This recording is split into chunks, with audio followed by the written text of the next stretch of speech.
This is the video I wish I had when I first started training for a higher vertical jump.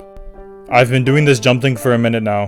Though recently, I've been taking things more seriously and I want to reach new heights. Most of the time I've spent training, I've barely moved the needle, only increasing my vertical by no more than an inch. It's really frustrating grinding in the gym really hard and seeing little to no results. And this is the first time in a while I feel 100% confident that I'm moving in the right direction. Which is why I'm making this video, so that you don't have to go through the frustration of wasting your time grinding in the wrong direction like I did. In this video I will show you step by step how I have been training and will continue to train until I innovate my workouts even further, which I eventually will. Before I get into it though, I'm going to tell you my reasoning behind the methods of my training. To jump higher, not only in my opinion, but the opinion of professional dunkers, is to maximize your max approach jumps, as I stated in one of my TikToks not too long ago. My number one, what I feel like is the best plyometric exercise that you can do is max approach, max effort jumping. One of the most important training principles out there is the law of specificity. If you want to get better at something, you need to do that thing more. If you want to get better at 2-foot jumping, you need a 2-foot jump more. If you want to get better at 1-foot jumping, you need a 1-foot jump more. This information might be obvious at first, but do you really apply it? Because I know I didn't until just recently.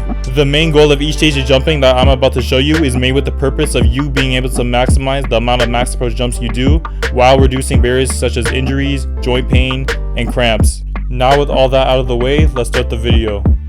Stage 1 is mobility. If you can't even get into a squat without rounding your back, you're in no position to even start lifting yet. You can't jump smoothly if your legs are always stiff. Stretching your legs once a day is necessary, but the more the better. You should at least be capable of an ass to grass squat. Mobility isn't all about flexibility. You also should be strong enough to hold your weight in key positions and be able to comfortably move in them, which leads me to my next stage. Stage 2 is isometrics. I have only recently got into isometrics and I'm already feeling the difference. I used to think that I had to do everything fast and explosive.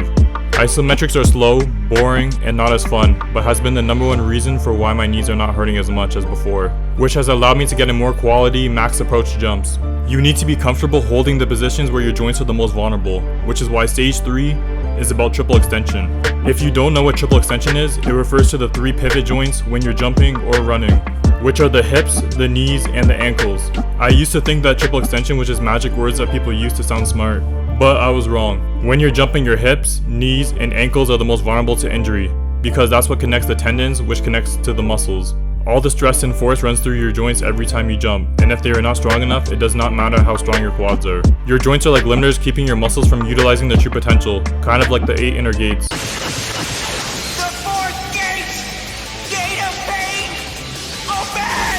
My fault, y'all, I was geeking for a second. For real though, do not underestimate the power of triple extension. Stage 4, jumping. Fight back! Fight back!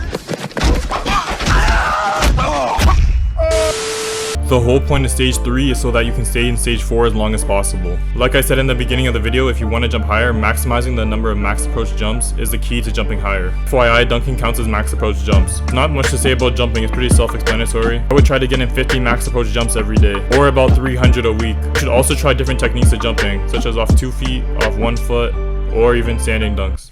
Stage 5, weight training. This is the best way to increase your force production, or your strength to mass ratio. You're not always going to be able to jump your highest. Lifting is a great way to stimulate your legs while not putting so much pressure on your joints, and it's a great finisher. I recommend lifting weights at least twice a week. You also don't need to go to complete failure. I usually stop at technical failure. Now for those of you who made it to the end of the video, I have a bonus stage for you. Stage 6, cardio.